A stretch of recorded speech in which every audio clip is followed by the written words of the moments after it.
Well, there you have it, ladies and gentlemen, the end of Supergirl. After 6-ish years, 6 seasons of this series, it is now officially come to an end with the 2-hour series premiere that just came out on the CW.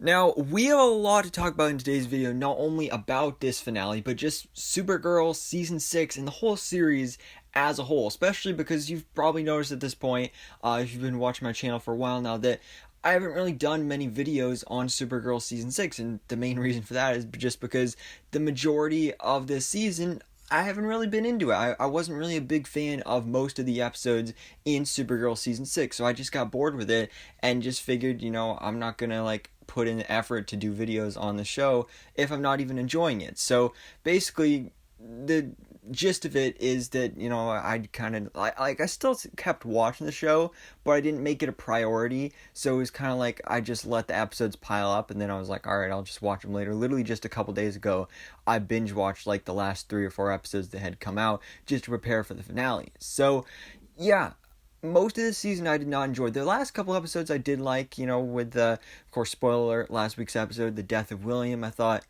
that was executed fairly well and it was a pretty good episode. But now we get to the finale, the 2-hour finale, the final 2 episodes of Supergirl Season 6 and the series as a whole, titled, of course, The Last Gauntlet and then Kara. So this was a 2-hour finale and not great episodes. I mean, there's some stuff going on here that I like, but also there's a lot of things that, I think are cool ideas, but also, was rushed, and I just have problems with this, and we're of course going to talk about all that and more in this video. But of course, before we get into any of that, spoiler warning: if you've not yet seen these 2 episodes, if you haven't seen any of Supergirl, then I probably don't recommend being here, because I'm spoiling all of it right here, right now, the whole series. But anyways, guys, let's get into it. So let's go ahead and start up by breaking down the first episode that we got tonight with episode 19, The Last Gauntlet, where of course we're wrapping up, or I guess technically continuing, our main story that we've been following in season 6 with Nixly and the totems, and now of course we've got Lex Luthor in here as well. So we're continuing that story in this episode and just building it up even further. So this episode, of course, follows up after last week's cliffhanger with the death of William, and basically the Superfriends come back to the Watchtower and be like, oh no, Esme's gone and all this stuff. So Lex Luthor has left a message for them, basically telling the Superfriends that if they bring all the totems to him, then he'll trade Esme back to them. And, that's kind of a gamble to go on, because, can you actually trust him? Can you not? So that's kind of a big thing in this episode, where you kind of have a difference of opinion from both Kara and Alex deciding whether to trust Lex or whether not to. Meanwhile, Lillian Luthor actually pays a visit to Lex in this episode, and of course he tells her all about his love for Nixly, and, just because I haven't reviewed really most of this season, I am going to talk about a few things in here, my opinions on stuff.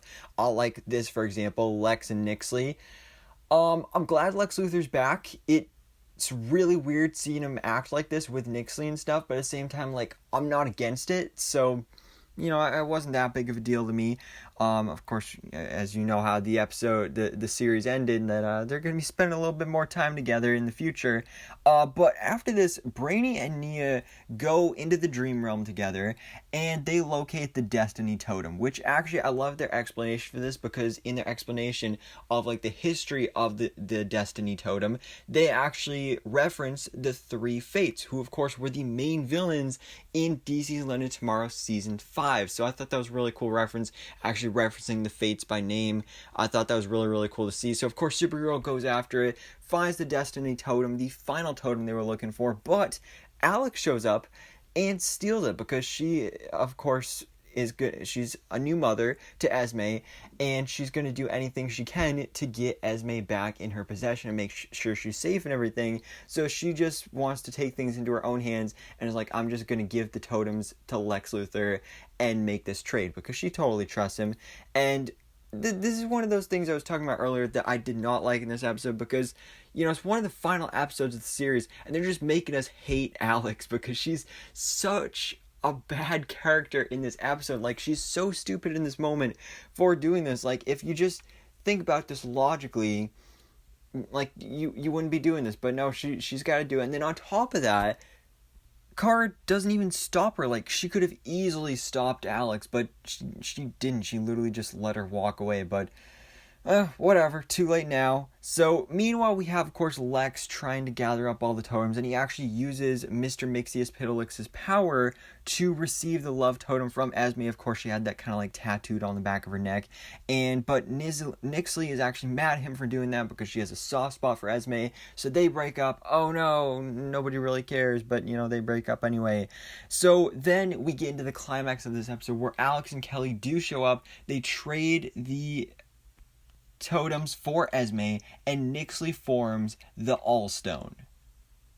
But like I said previously, Kara is coming at this from a different perspective, where she is trying to use the sun to charge up so that she's going to be immune to magic. But this was another thing that I thought was kind of stupid in this episode, was that when there's literally Brainy is doing the countdown and they get to like 6 seconds left, and then she's like, oh wait, no, stop it, don't do it anymore, like we're hurting people, like I mean it's too late, like even though like he stops the countdown, like before he even stops the machine, like she gets fully charged up, but for some reason it does nothing, and she's like, oh no, this is wrong, so we need to stop it.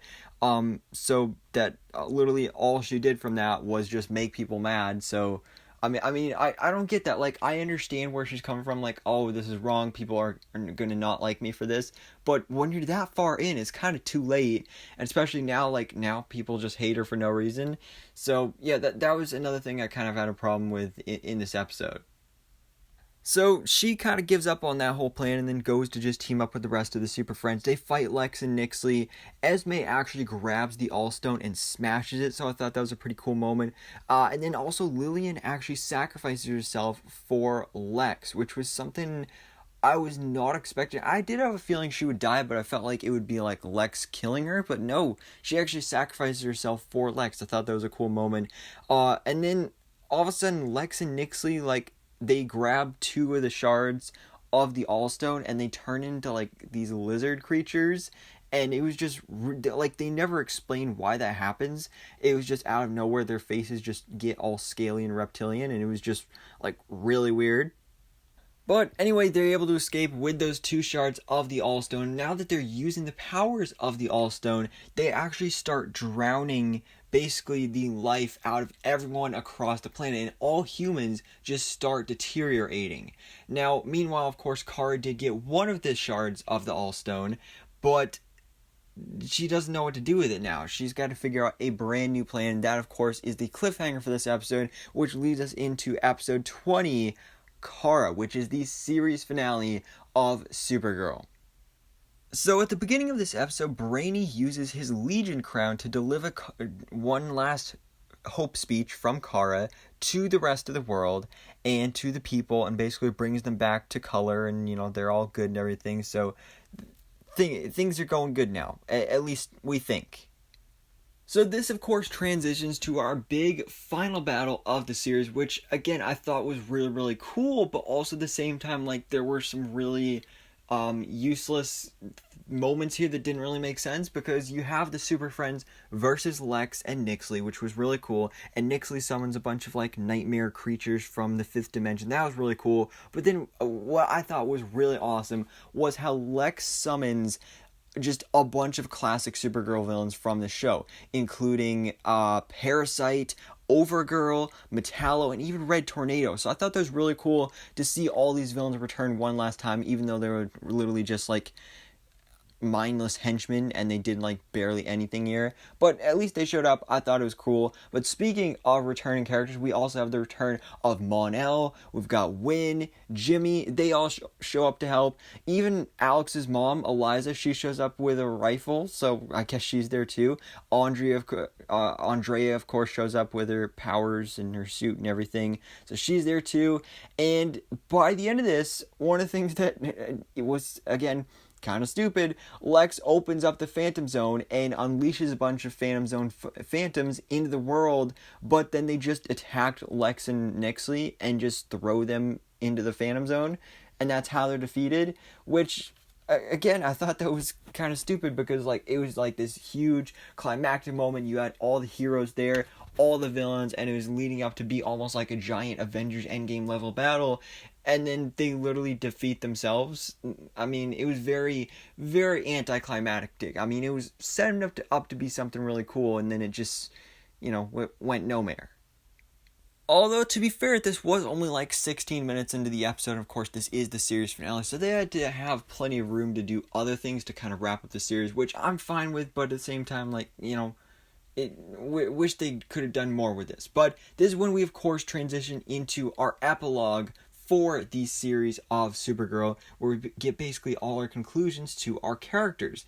And we start off with William's funeral, which was another thing I thought was kind of weird, because you have characters like Monel and Win and Jimmy there, who, I mean, like, a bunch of those characters don't even know who William was, but for some reason they're just at his funeral. I mean, like, sure, they're with the rest of the Superfriends, but, like, half the people at that funeral didn't even know who William was. But at least William got a funeral, so I thought that was cool. And then we get some cool setup here. Like, for example, the president calls Jean and basically tells him that he wants the DEO to become back.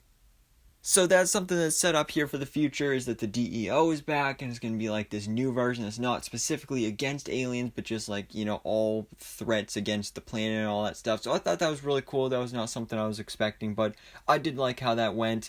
We get some goodbyes between Monel and Kara. They say goodbye, which was, not something that was bad, but just kind of something I was a little disappointed about, because I really wish that Kara and Monel would have ended up together and, got that happy ending, but Kara's just single by the end of this, which kind of makes me sad. I mean, I was 100% shipping Caramel, but nothing happened there. I mean, literally none of the Kara ships happened in this episode, or in the series at all, but yeah, so they say goodbye, and then Nia and Brainy, they also say goodbye, but of course, as you saw in the episode, it's really just goodbye for now. So they say goodbye, and then we flash to 3 weeks later, the morning of Alex and Kelly's wedding, and Cat Grant calls Kara. This was honestly one of the best moments of the episode. I love seeing the return of Cat Grant. She's one of the best characters in the show.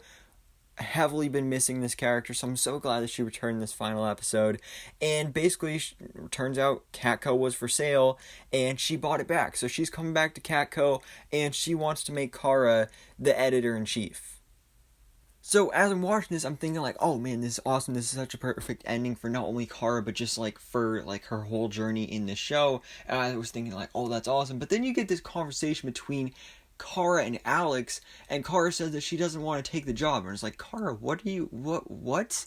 It just, like, are you really going to pass up that opportunity? So they have a little bit of conversation about it, of course, that sisterly bond, they talk it out, and basically her reasoning for not wanting to take it is just because she can't handle the work superhero life balance. So, I mean, fair point, but at the same time, like, it doesn't make sense also. But anyway, then we get into the big wedding for Alex and Kelly, and we've just got so much goodness going on here. I mean, to be fair, it would have been nice if we ended off the Supergirl series with, like, Kara and her wedding, whoever she would have ended up with, but instead it's Alex's wedding, which, I mean, she's been a big character in the show, so it makes sense. So that's what we get, and there's some great stuff going on here. I just love seeing weddings in, like, TV shows and movies, specifically superhero shows. It's, like, really awesome to see. I love it. So we get some great interactions here, like, for example, Jimmy is actually the one that's giving away Kelly and walking her down the aisle and everything. He actually gives her a signal watch, so I guess that's for, like, if they're ever in trouble, just send a signal and then you can get a Guardian team up, so that'd be pretty cool. And Brainy actually appears. So, of course, we thought that he had to go to the future and, blend with the big brain and save the future and everything. But he's come back and basically tells Nia that she is way more important to him than the future, because the future is still writing itself. So, I mean, he's basically putting the future and his whole race and species at risk. But hey, love is a beautiful thing. You gotta cherish it. So, even though it doesn't make sense, I'm going to let it slide and just let them have their happy ending. Speaking of happy endings, we of course get the actual ceremony where Alex and Kelly get married, and Win and Kara doing a duet singing "We Belong Together" as Alex and Kelly walk down the aisle. That was so good because of course, both Jeremy Jordan and Melissa Benoist, who play the characters, both have a musical and singing background in real life. So I thought that was really cool and really just so perfect. Great song too, perfect song choice for this. And so yeah, Jean officiates and boom, they're married, and it was a great wedding again. Like I said, I love seeing weddings in TV shows and movies, so I love seeing it here. But then we get to post-wedding, where we actually have Win mentioning Jean and Magon having a son in the future, so I thought that was really cool. Would have been nice if we actually got to see Magon here, but if you remember, she actually was in the beginning of the season, so, I mean, that's good enough, but I think that's really, really cool, and Jean has been there since the beginning. He deserves it. He deserves that happy ending. Just don't know when that's going to happen. I'd love to see that character return in another show, maybe like Superman and Lois, or I don't know, some sort of future crossover, because he's the Martian Manhunter. He's like a huge DC character. So I'd love to see him return in the future of the Arrowverse. But then we also get an OG Superfriends chat between Kara, Jimmy, and Win. So I think that was really cool. That was fun to see. But Kat Grant calls Kara once again. She basically reveals to her, like, yes, I know that you're Supergirl, and tells her to be her true self. We find out Nia caught the bouquet, so of course, happy ending for her and Brainy. And then Kara and Lena have a talk, which again was another thing that was kind of leading us on here, because of course that's been a big thing with the show over the years, is Supercorp, this big ship between Lena and Kara. Fans for years have been wanting those two characters to get together, and honestly, when the scene was starting to play out, I honestly had a feeling that was where it was going, but no, basically they get friend zoned, which I mean is again just like just baiting the fans, but at least they got one nice interaction here in this episode, so I thought that was still cool to see, and she basically inspires her to make this big decision that of course we get the reveal of at the end of the episode. So Kara takes off her glasses, and then we skip forward to some point in the future. We're not sure how far in the future. It could be the next day, a couple days later, a week later, a month later. We don't know how far in the future it is, but I'm assuming Alex and Kelly went on their honeymoon. We don't know for sure, but anyway, sometime later, the Super Friends are in Kara's apartment, and they're having their like family fun night and everything like they always do in the show.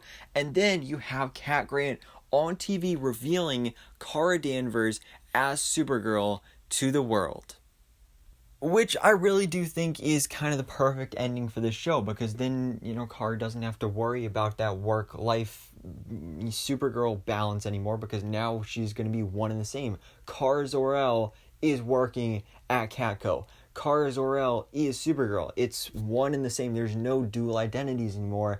And, that is something I really enjoyed seeing in this episode, because, that's really what the whole series has been about, is Kara inspiring other people with hope and all these speeches and stuff, but, like, be your true self when she hasn't even been her own true self. So I really do think that was a nice, perfect ending for this series.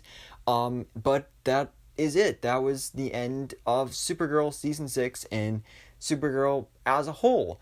So, wow, it's kind of crazy. This is our third Arrowverse series to come to an end. Of course, the first was Arrow, then Black Lightning earlier this year, and now Supergirl. So, of course, as I mentioned earlier in the video, I haven't been the biggest fan of Supergirl Season 6, and really the whole Supergirl series as a whole. I remember being, like, really into it the first couple seasons. Once we got into, I think, like, Season 4, I, like, kind of fell off. And then, I just haven't been a big fan of it since then. Season 6, it had its moments, but yeah, it just lost its magic from the first couple seasons, and one of the big reasons for that, I think, is due to some of the characters leaving, like Monel, like Win, like Jimmy, and that's why it was so cool seeing the character return here, even though it was for such brief moments. But yeah, Supergirl, she is one of the pillars of the Arrowverse alongside Oliver Queen and Barry Allen. So I'm interested to see what the future holds. Could she return in a future crossover? Melissa Benoist has said that she'd be interested in doing that. I'd love to see her show up maybe on Superman and Lois sometime. And again, some of these other characters like Martian Manhunter, he's such a super important DC character that I would love to see him return for possibly the Arrowverse Justice League. if and when we actually get that at some point, because it was set up like almost 2 years ago in Crisis.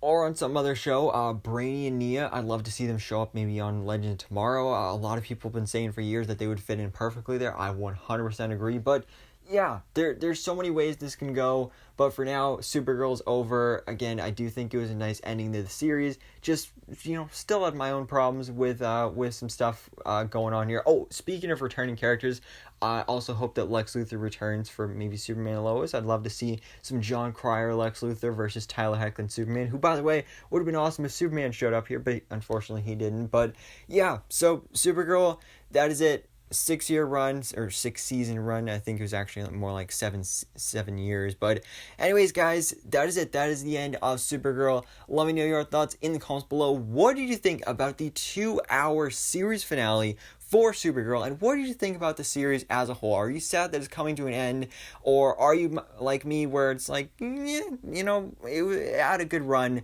but not the biggest deal to me? But anyways, guys, thanks so much for watching. Please drop a like if you enjoyed this video and hit the subscribe button so I can keep up to date on everything that goes on in DC life.